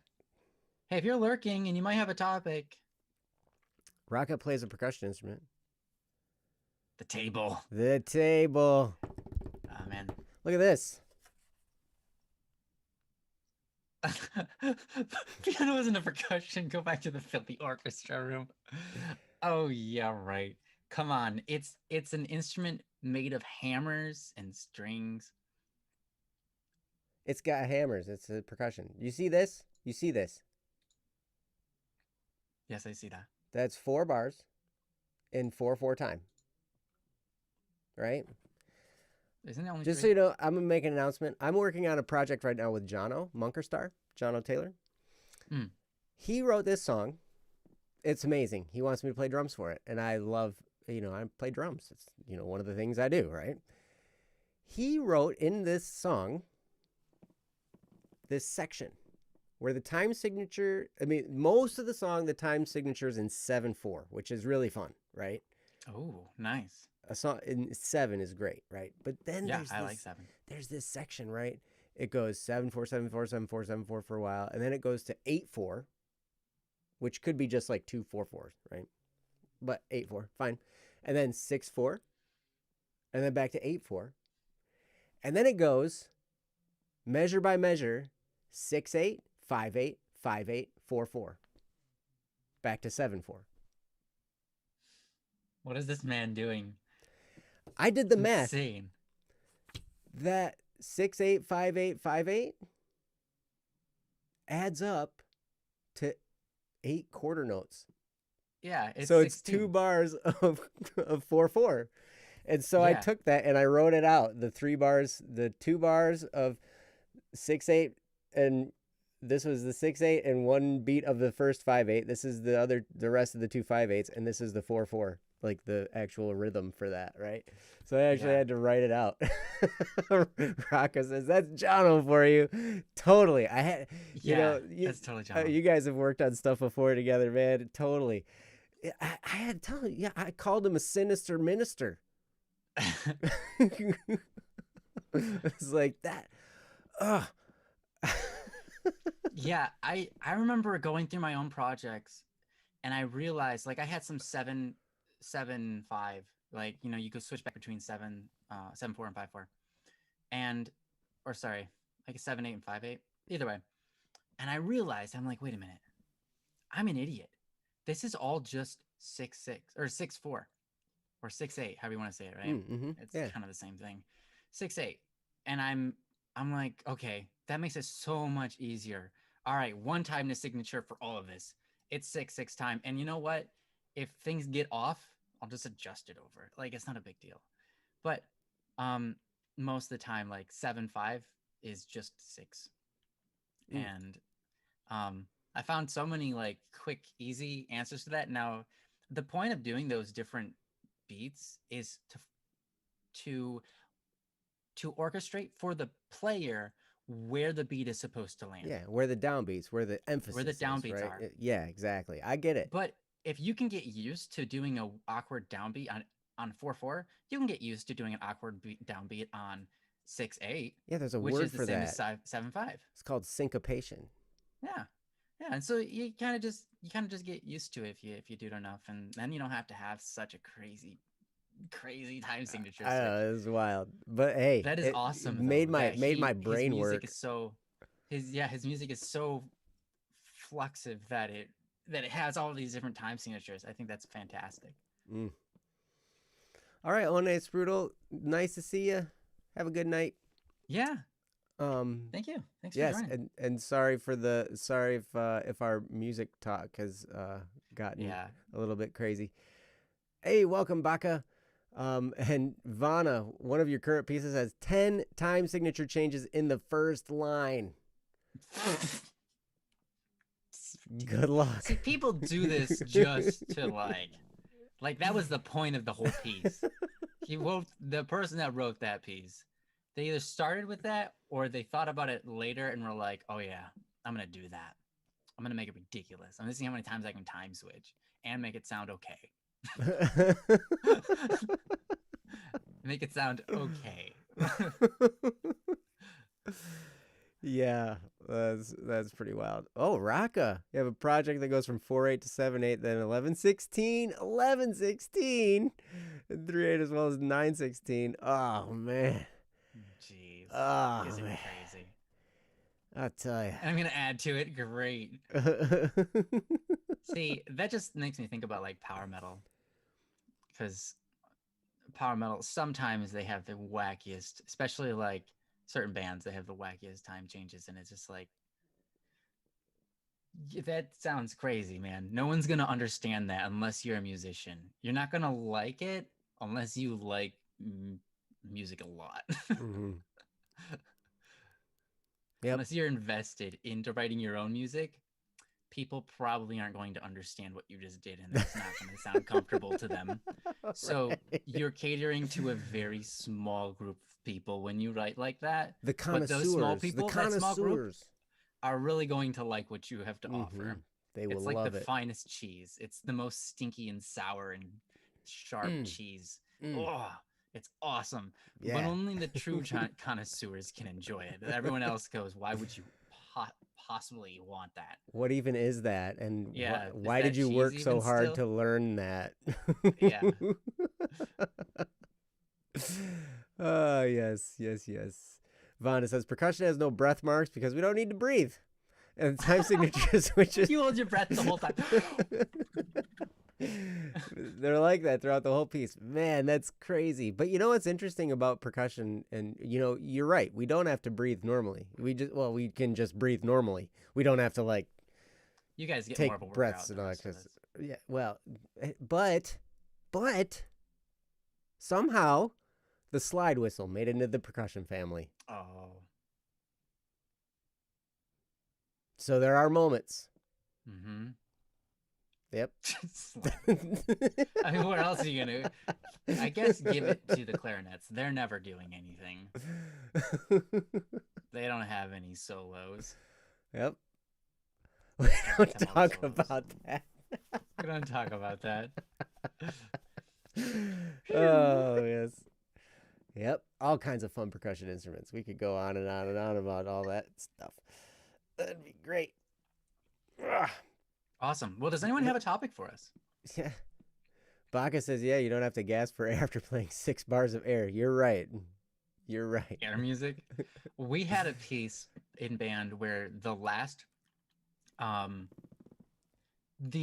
measure, it literally said, make the S sound like S for as long as possible. And the band director never let us go because me and this other person, we found out a technique where we could go S really loudly, but like with as little amount of air as possible. And we could go for like a minute straight, maybe longer. And he never let us finish. He's like, guys, it's too long. No, we're not doing that. But that was an air music. That was air music. That was music that you made with just air, no instrument. And it was fun. I was very disappointed though, because he promised us that he would allow us to do it during our performance. He said, when we perform it, I'll let you go, but we don't have time for that right now. We need to practice. And so we believed him and he lied. Unfortunately. Liar. Yeah. It was Mr. Yes. Bishop. Oh, well, that sounds like him. Yeah. It was him. He's awesome, by the way. I like Helmerock's comment. Music is stinky. Music is like stinky cheese. Yes, Got it. That was the whole point of that analogy. It can be in those moments. Oh, wow. Yes, it is. Vonna says, one piece I did, the clarinets had to take off their mouthpieces and just blow really hard, and it sounded like screaming.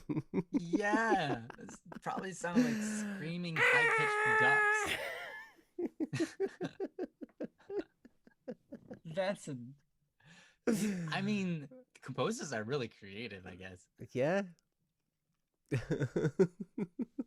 Princess, you guys had to do that too? Wow. Oh, yeah, says, I don't really have any projects. I'm just a dreamer who has musical knowledge and talent who should really just start, but for some reason doesn't. Or at least that's one way to put it. Yeah. Count Rockula? That's a fantastic name. That is. Count Chocula, Count Rockula. Yeah, what is jazz other than just the mashing of notes? Jazz is a very peculiar style and it extends to many different reaches. And yes, it does. People, I like jazz, but there are so many jazz that I'm not into. So many jazz. There's so many styles of jazz. I like listen to it. I'm like, No, I like smooth jazz. I like some slow jazz, But what I really like is I like, you know, hopping jazz. I like upbeat jazz, right? I like upbeat jazz the most. Now, there are some songs that are jazzy, like Georgia on Your Mind. People don't realize that's jazz. That's a jazz song. But it's also just considered normal music, popular music, like pop from a different era. Mm-hmm.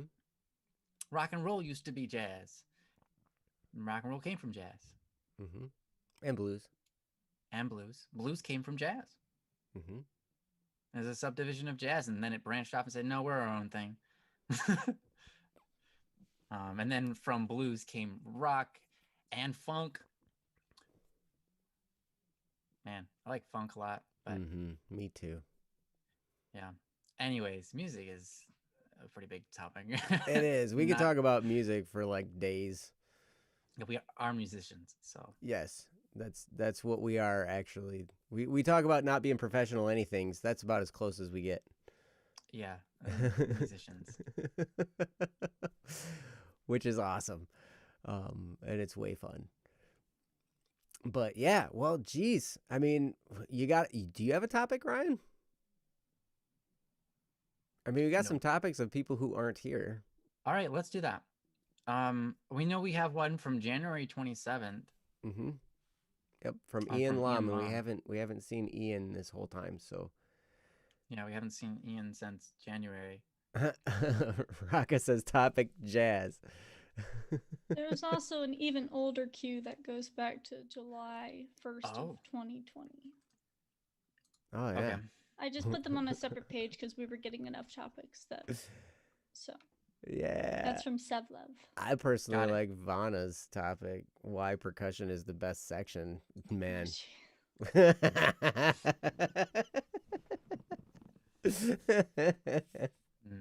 guys. That could be great.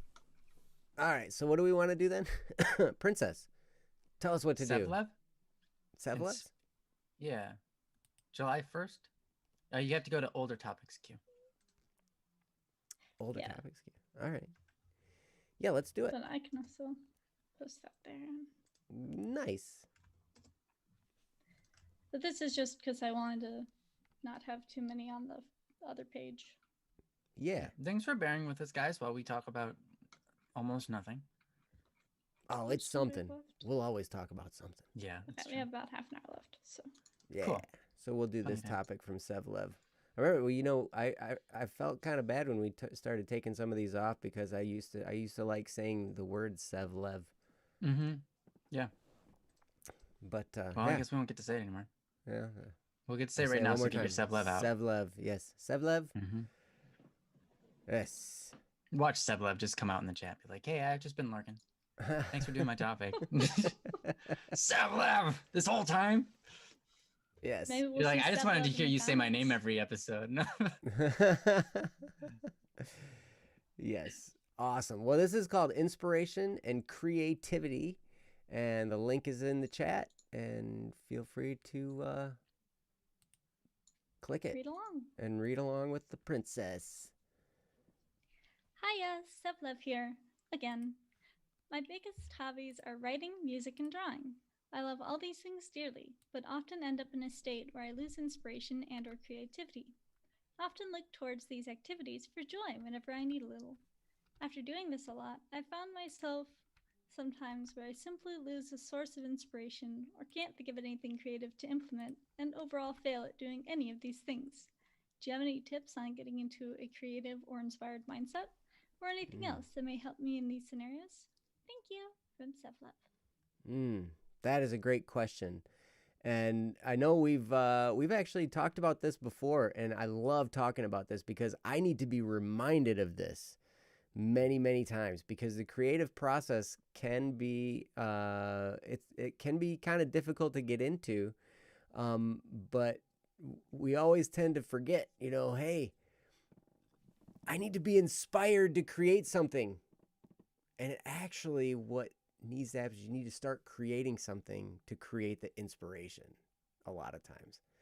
So I find out, that with writing lyrics, for instance, I do much better if I just grab a pen and a piece of paper and I just start putting words onto a sheet. Or I open up the Master Writer app, the Master Writer program, and I start looking up, I put in a word, and it's got all these different categories of things to put in there, and I put in a word, and it's whatever, and I click the word families thing, and it has all these other words that are related. And then I look through all that, and I know what I'm kind of getting at by putting the word, like what I want it to feel like. And then I look through the word families, and I'm like, oh, that one sounds really cool. And then I can start. That's just the starting point for building, if that makes sense. So, but the key, I think, is taking action. And Ryan's going to argue with me. I can see it in his face. So I want to hear what he has to say. So, Ryan, take it away. Awesome. At all costs, do not take action. Argument. Boom. Boom. All right, good. that's all I got. Thank you. Because there's nothing more than that on that one. So yeah, I like what Tara has to say. My biggest inspiration is a nice cup of Joe, or any really good food. I think that's fantastic, and that's so true. Many times that actually applies. I remember. Sorry for bringing up religion so many times. I just remember this instance in the Bible, and it's a good lesson, religious or not. It's really not. It doesn't seem like it's the lesson in the story when you're reading it at the time, and it isn't entirely, but it's still really unique. The idea in this scenario is that God understands people better than people do. And in this scenario, you have, I believe it's. Oh man, I just forgot his name. Anyways, Joe will tell me. Joe will remember, hopefully. He's kind of like traveling in the desert, and he's going somewhere to. This is in the Old Testament. He's going somewhere to preach some hard things he doesn't really want to. And he gets to a point where he's like, no, I don't want to do it. I'm done. And he kind of just lays down in the desert with his head on a rock. And then he experiences Jacob's ladder in his dream. So it's Jacob, right?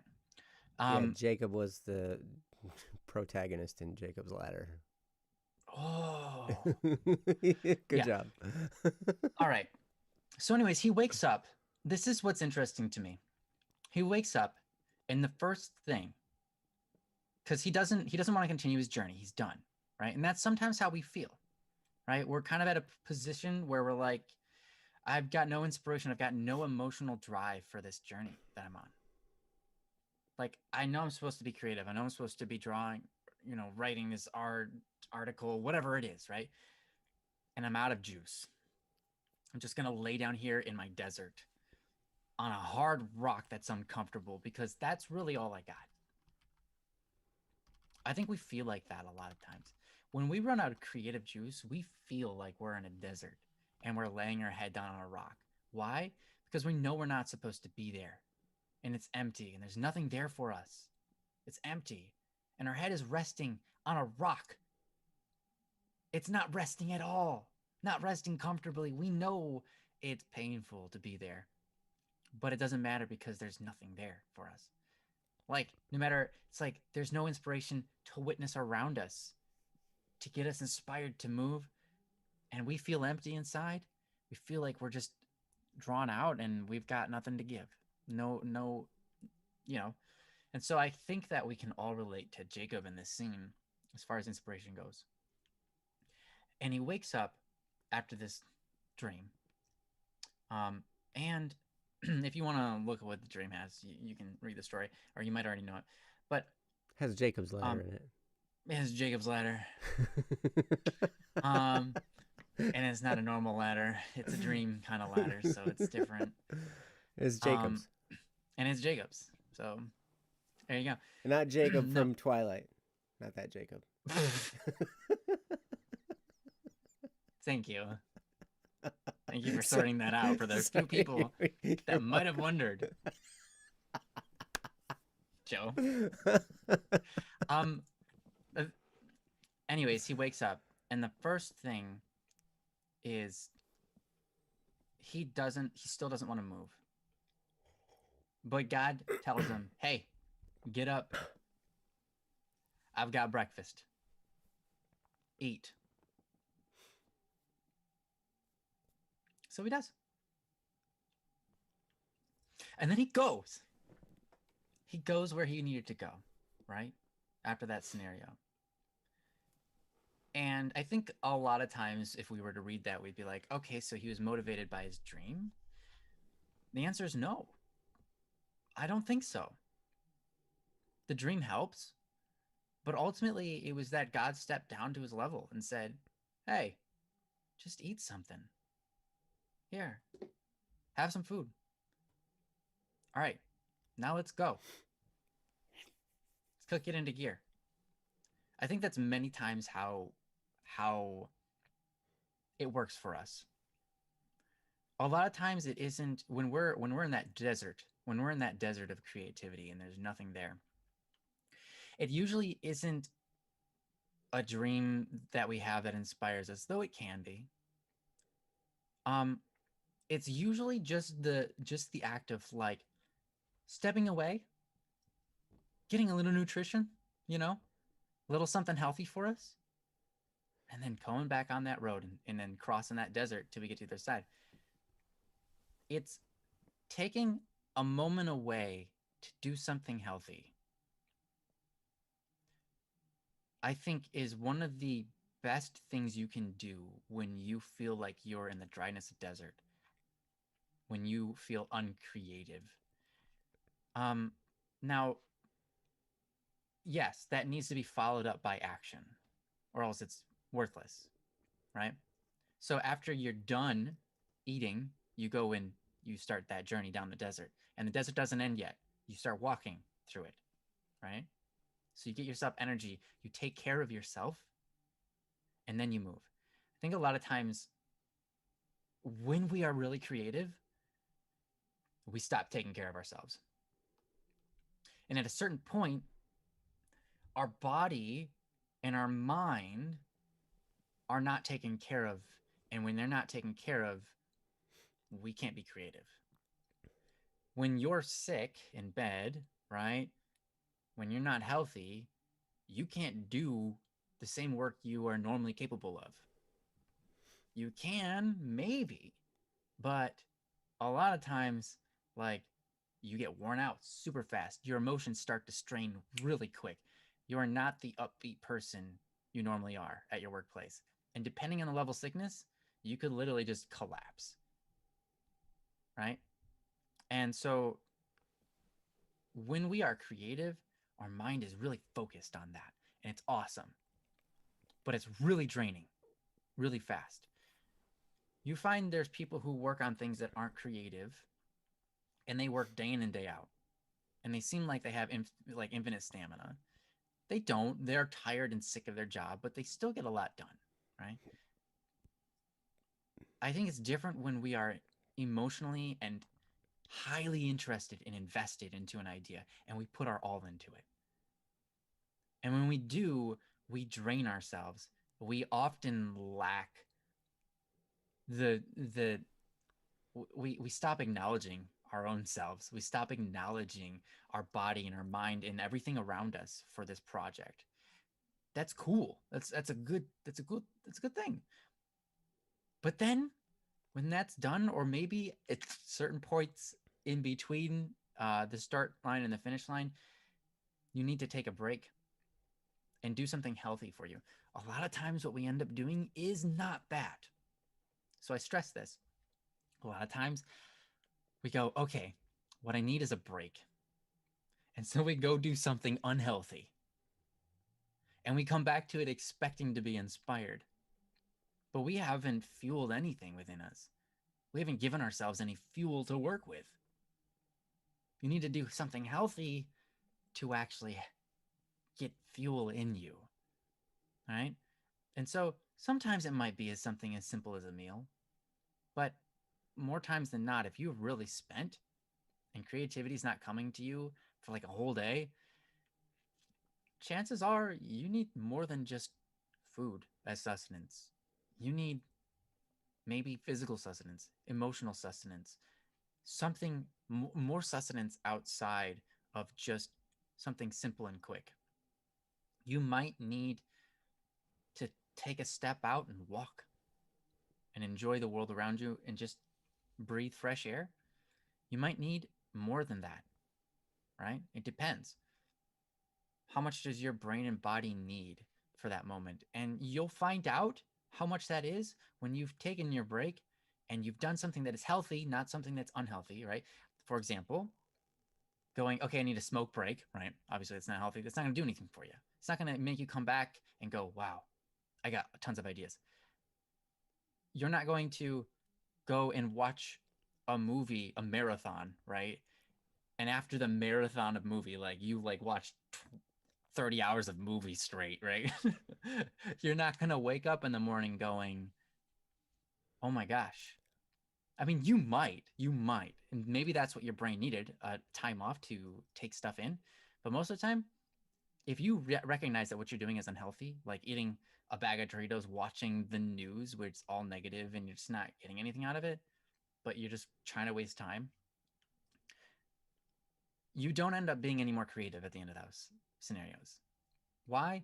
You didn't supply any healthy fuel to work off of, and you did the opposite. Like, you've consumed bad media. You've consumed information that doesn't help you. It just detracts from your being, right? And so you can't be more creative. You've only continued to drain creativity in a way. So that's why I say you have to do something healthy. Something that maybe is boring. Because when you do boring things, then your mind starts to think, right? It's in those moments of boredom where your mind has time to come up with new and interesting ideas that you haven't thought of before. When your mind is constantly being fueled or constantly being supplied with other people's thoughts, you don't have time to think for yourself. When your time is being completely filled up with other people's media where you're not making your own, or the time, rather, you're making your own and then you're consuming, you're making your own, you're consuming, that's a quick road to just having nothing left to give. Because you need an equal balance of creating and consuming, but there's another one that you need in there, and that's time of doing neither and doing something healthy. You need all three of those. Doing something creative, consuming something creative, and doing nothing creative. Because it's in those moments of doing nothing creative that you recuperate and your mind starts to once again be able to create new ideas. Because it's in that downtime that your mind finds ways to fill new adventures for the brain. So sometimes that is in La La Land. Sometimes that is in your dream world. Sometimes that's your downtime. And so sometimes you wake up from a dream and you're like, that was a fantastic idea. Let's do it. But other times you need to just walk the desert. Sometimes you just need to walk the desert in the silence. Nothing there to distract you. And nothing there to consume. Nothing there to imagine anything about. And in that moment of silence, you allow your brain the time to recover from all of the stuff you just put it through. All of that stuff it has to process and hasn't processed yet. And then finally, at the end of the desert, your brain will start to come up with new ideas. And you're like, where were these ideas before? This is such a good idea. Let me do this. Oh, I'm excited. And you'll come back and you'll be creative again. But you need that balance of all three, I think. I think that's the ticket. That's the trick. Anyways, that's what I got. And I hope that's helpful to anybody who's listening. I'm going to give it over to Joe and see what he's got to say. Yeah, I kind of lost you after the word fuel. Oh, that was a long time ago. I know, man. Because as soon as you said fuel, all I can think of was, give me fuel, give me fire, give me that which I desire. You know that? Yes. You know that old Metallica song? That's old one. People are going to be like, what song is that? That's Metallica. So weird. Metallica from back in that might have been before 2000. I don't know, man. Ugh. That was yeah, I was still like in middle school, I think. I think. Yeah, I don't know. As soon as you said that word, all of a sudden my brain just went there, and I was like, "Oh yeah, there's that song." Sorry for giving your brain that tangent to work off of. Good luck with this topic. No, no, I got. Actually, no. I did listen more after that. That's nice. But I do like what you were saying. Our brain, our lives kind of go through seasons, like Ryan was saying. We kind of cycle through these times of creative up time and down time, and sideways time, and stuff like that. I'm always on sideways time instinct. Yes. My youngness is showing again. I know. It's my youthfulness is wonderful. Beautiful. Or something. I was much more youthful when that song was popular. Uh, but at any rate, yeah, I think Ryan's right, because we do have times when we're creating and we're moving and it's great, right? And we're just, everything seems to be clicking and it's happening. And then we go through times when we're, maybe in silence. And spending time in that silence is valuable. We live in a time and in a culture when silence is not seen as valuable, because everybody's competing to fill our silence with their media. Now, here's the thing. We create media. That's what we do. We're working on Criminal Idol Season 2 right now. That's media. We're hoping that you guys will take some time when it's done to experience what we've created. And we hope it's a benefit to you, right? We've got a very talented group of people working on this. Incredible group of people. Ryan obviously is heading this thing up and, creating Everyone the music. but me is talented and awesome. Yeah. Whatever. I'm the guy at the meeting picking my nose going, "Hey, where's everybody?" Like. And I'm like, this is all we have, Joe. And it's pretty sad, right? No. Well, yeah. Just kidding. That's never happened. Right. But we've got people working on the script. We've got people, helping revise the script. And then now we have this cast of voice actors and everybody's contributing talent to this, right? And so but ultimately what's going to be created is something that's going to fill your time. So that's valuable too. My kids love watching YouTubers. I like that they like watching YouTubers, depending on the YouTuber. My kid, both of them have expressed interest in becoming YouTubers. I think it'd be great for them to do an experience, for sure. For sure. But you know what? We can't live there all the time, like Ryan was saying. We kind of have to take some time in silence. And, I do that every morning when I first get up. I spend some time in silence. I try to quiet my mind. Sometimes I'm better at it than others, for the longest time I was saying I always do this. And then I went through a streak just recently where I could not quiet my mind down. Like my brain's just, and I'm trying to focus and I'm trying to do it and I'm just failing in it and I'm going at it and I'm just like sitting there for like 10, 15 minutes. And finally, I'm just like, nope, I'm just going to switch to reading. I know when I'm beaten. Like, I'm moving on. But spending that time in silence and in contemplation where we're just thinking, that's a wonderful, wonderful place to be. And a lot of ideas will come out of that, like Ryan was saying. Joe Bohan up in the chat early on in this topic said inspiration often comes from personal experience. So go out and live a little bit and inspiration might find you. And I thought that was really a great thing too, because yes, we can be inspired by going and experiencing different things in life, right? And I'll say this, don't be afraid to go through challenges. They're going to come. You know it.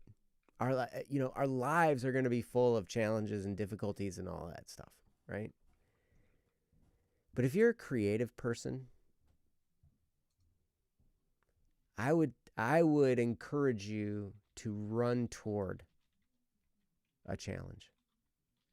Ryan always says embrace the awkward, and that there's some wisdom in there. There's some profound wisdom in there.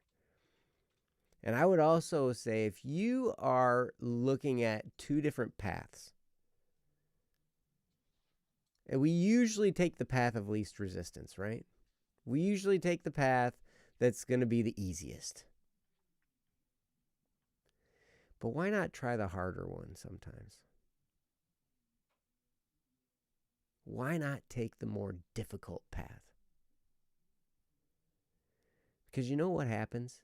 You struggle and you have a challenge like that, you gain experience, you gain XP, right? And that, in and of itself, is inspiring. Just the fact that you've gone through something hard can be inspiring. The fact that you've experienced pain and made it through can be inspiring. I was really inspired today. I didn't look like I was very inspired in this moment, but I was.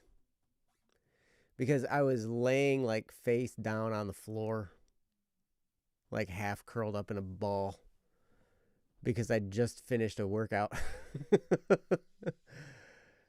And I've got 3 more days of an 8-week program that I'm in. So I'm in the hardest phase of this, right? And today was one of the hardest days of the hardest phase. Like probably between today and Friday, they're both like really hard. And I don't know, I can't decide which one has been harder. So I'll let you know next week. But it was exhausting. I went through all kinds of pain and pushing myself and trying and, all that stuff, right? And then at the end of the 23 minutes, because that's how long they are, just 23 minutes, I was basically laying there on the ground like, I can't believe I made it. But the very fact that I went through that was inspiring. And it made me feel better. And you know what's interesting? I came up with like most of a whole verse not long after that for a new song that I'm working on. And kind of helped molded the chorus a little bit. It's so weird. Like, and most of the times when I write lyrics, I write the chorus first, then I write verse 2, then I write verse 1. Then I take ideas from those and I make some kind of a bridge, and then that's the song, right? Like, but I always end up writing it backwards. It's so weird. Like I'm always just like, oh, okay, weird. But anyway, those are things we can do. And so,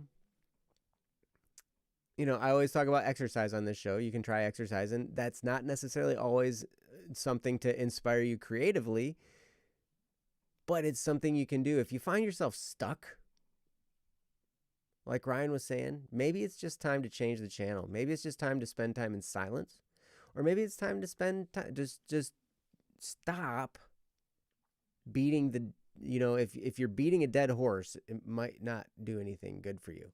So it might be time to just change the channel, switch and do something else. Go play some Minecraft on the BSS Java server, whatever. Or the Bedrock server. There's not very many people on the Bedrock server anymore, like right now. Because we just launched the Java server, so everybody's kind of over there now. But yeah, or play some D&D or do something, right? Spend some time with friends in Discord, whatever. Watch a movie. But then circle back to that silence like Ryan was talking about. That's so important. Because then that can clear your mind and you can start fresh. And when you come back to your creative time, when you're now, it's like, okay, now I've done those things and I'm coming back, I'm circling back. Now the time is to get into action, to just start doing something. Kendra said it, goes and watches some YouTube, watches some different sketching things that helps to inspire, and then goes and starts doodling, right? Just start doodling, just start whatever. It doesn't have to take any shape yet. In the sense of writing lyrics, I just start writing words or looking at words. Nothing is taking shape until I actually start putting some words down. Then as that's going, now things start to take shape. It's like, oh, now the things are starting to flow out again. This is good. Playing an instrument. Grab your instrument. Start playing some notes. Just start playing. You might come up with something cool. Sometimes I'll play stuff that I've already written years ago or stuff that other people have written that I just like to play. I'll just start playing that stuff, and then all of a sudden I'll go off into a tangent, and then all of a sudden, boom, oh, a new song or a new idea for a song just from playing something old that I had played for years. But so the creative process for me, and I know for a lot of other people too, it starts with taking action. But also, if you're in action mode for long enough, maybe it's time to change the channel. Spend some time doing something else, spend some time in silence, come back, and then get down to it. So anyway, Ryan, I love where you went with that, and so I had to expound a little bit. That was great. That's great. Yeah. So anyway, but back to you. Got anything else? I guess just a little bit. Nothing much. But when I write songs, I'm all over the place with the order. Like, it makes no sense almost. But usually I rewrite the chorus at least 4 times. And that's not just the lyrics. That includes entirely how it sounds. I have like, I remember there's a couple of choruses I shared with my brother before I changed them. And my brother was like, I really like that old chorus. You should still use that in another song. I like the new one, but I still like also the old one. So make sure you use that. And I'm like, okay, I don't, maybe I will. But yeah, I usually, like, I write the first verse, second verse, chorus, third verse, chorus, fourth verse, bridge, chorus. Is it good? No. Chorus. Send it. So that's my issue. But anyways, yeah, I think that I think we covered it. I don't think I have too much more. Other than this, you might have just answered it, but if Cohagen and Tara want to get involved in the Minecraft server, what do they do? Yes. That'd be a great thing to answer. Yes. We will have to get them to the Static P place. Princess, do you have the link to that by any chance? I don't know how to grab links from Link to which Discord. one? To the Minecraft Java on Static P Friends. I'm not quite sure what you're understanding Huh? or what you're asking for. I want to send people. Server? Yeah, so they can get in, so they can get on the Java server. What do we need to do we send them to Static P Friends and just go to Yes, and then they will go to the Minecraft rules and tags, and from there they can put their tag in there, and then Yes. I think you or Jesse handle them from there. Yes. There you go. Okay. Then I will get the Discord link. And that's just because we want to make sure that people do follow the rules that we have. Yep. Because all the server addresses and the ports and all that kind of stuff, those are in the Minecraft rules. So if you go to the Static P Friends server on Discord, and go there, then those are all in there. And then and then once you read the rules, and then you can put your gamer tag in the Minecraft tags section, and we will add you in short order to the whitelist, so then you can join. And the Awesome. Minecraft rules has all the information you need for the server address and the port and all that. So Yes, exactly. Gamer tag. That's right. Also, Mabinogi. Thanks for making a reference to that, Tara. I love you. The what? Mabinogi. It's an old game. Oh, Mabinogi. It's still relevant. Right on. Cool. So anyway, you're already wow. in the Discord server, Raka. Raka. in fact, I'm looking at it right now. Ooh. Raka is actually in the voice chat of the He's in Discord the server. voice chat. Raka, I love you so much. You're amazing. Yes. Ryan, whose ladder was it? Jacob? Jacob's ladder. Yes. But not the Jacob Yeah. from Twilight. That's correct, in case anybody somehow got that confused about the order of those books and their release times. Only a couple of thousands of years different. Only a few, yes. Because, yeah, Jacob would have been what? Was that? That was Genesis. Yeah, it's a long time ago. That was a long time ago that was written. Yep. But anyway. Wow, Looking thank you for guys Twilight so of the much. Bible. There was Twilight in the Bible. Yeah. Yeah, vampires and werewolves too. And they sparkled. No, I'm talking that time at in evening. There's twilight, Yes, definitely. right? There was Definitely. evening, and then there was morning, and then there was another day, and all this stuff, right? Yeah. Well, there was Eve. There was Adam and Eve, and then there was morning, because then Yeah, Genesis was They written were sad. at least 70 years ago. Yep, you're right. use morning in the other sense. At least 70. But At you're not least. wrong. At least. Awesome. Yes.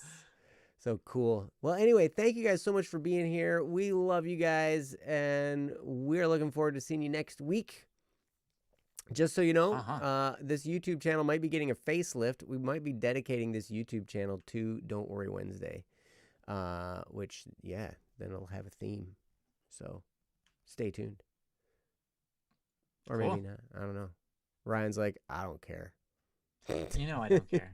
That's the way I'm about most things. I'm like, do with it, I'll go with it. He's Whatever. like, man, do with it what you will. I'll figure it out. just let me know when to be there. I can I'll handle get it. there. Mm-hmm. Yep. It's good. It's good. So I never arrive on time. I just arrive precisely when I mean to. that's exactly. You're a perfect Mhm. wizard. Because I'm a wizard. Yes. Yes. I'm a hairy wizard. Yes. So anyway, you guys are awesome. Thank you guys again for being here. We'll see you next week on Don't Worry Wednesday. Until then, continue to be awesome, and we love you. So Hey guys. take care. Bye-bye. Peace. Love you guys.